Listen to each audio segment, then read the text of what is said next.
Jamtara gang માટે છેતરપિંડીની APK file બનાવનાર માસ્ટરમાઇન્ડની Surat cyber ક્રાઇમની ટીમે ધરપકડ કરી। યુપીના કાનપુરથી સુરત સાયબર ક્રાઇમની ટીમે રોહિત સાક્ય નામના આરોપીને ઝડપ્યો। આરોપી બનાવટી PNB1 નામની એપીકે ફાઇલ ડેવલપ કરતો।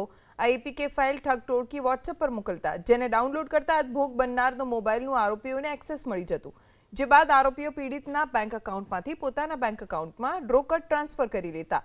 આરોપીએ અત્યાર સુધીમાં અલગ અલગ પ્રકારની 121 એપીકે ફાઇલ ડેવલપ કરી હોવાનો ખુલાસો થયો છે। આ જ એપીકે ફાઇલ્સના માધ્યમથી દેશભરમાં 21,692 મોબાઈલ ફોનમાં આ એપ ઇન્સ્ટોલ થઈ, જેમાંથી 2,928 લોકોના ફોનનો સંપૂર્ણ એક્સેસ આરોપીઓએ મેળવી લીધો હતો। આરોપી રોહિતે જામતારા ગેંગને દર મહિને 10 થી 15,000 રૂપિયાના ભાડે આ એપ વેચી હતી।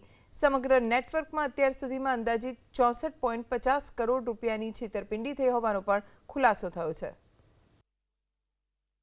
એ 1930 ઉપર સાયબર ક્રાઇમની એક એપ્લિકેશન એમણે કરી હતી, જેમાં એમના મોબાઈલમાં PNB1.apk પંજાબ નેશનલ બેંકના નામવાળી PNB1.apk નામની એક ફાઇલ એમના મોબાઈલમાં વોટ્સઅપ પર મોકલવામાં આવી હતી અને વોટ્સઅપ પર એ ફાઇલ જે એમને એપીકે ફાઇલ જે મળી હતી PNB1.apk એમણે ક્લિક કરી હતી અને તાત્કાલિક એમનો ફોન આખો હેક થઈ ગયો હતો અને એમના ફોન હેક કરીને સાયબર ક્રિમિનલ્સે એમના ફોનના અંદરથી એમની બેંક એકાઉન્ટ ડિટેલ મેળવીને પ્રાઇમ કોઓપરેટિવ બેંક અને સાથે સાથે યુનિયન બેંક ઓફ ઇન્ડિયા આ બંને બેંક એકાઉન્ટની તમામ ડિટેલ મેળવી એના 5 લાખ રૂપિયા તાત્કાલિક વિધિન ફ્યુ મિનિટ્સ કાઢી લીધેલા હતા।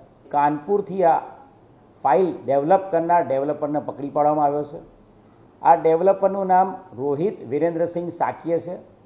આ ડેવલપરની ઉંમર ફક્ત 18 વર્ષ અને 6 મહિના છે અને એ 11મું ધોરણ પાસ છે।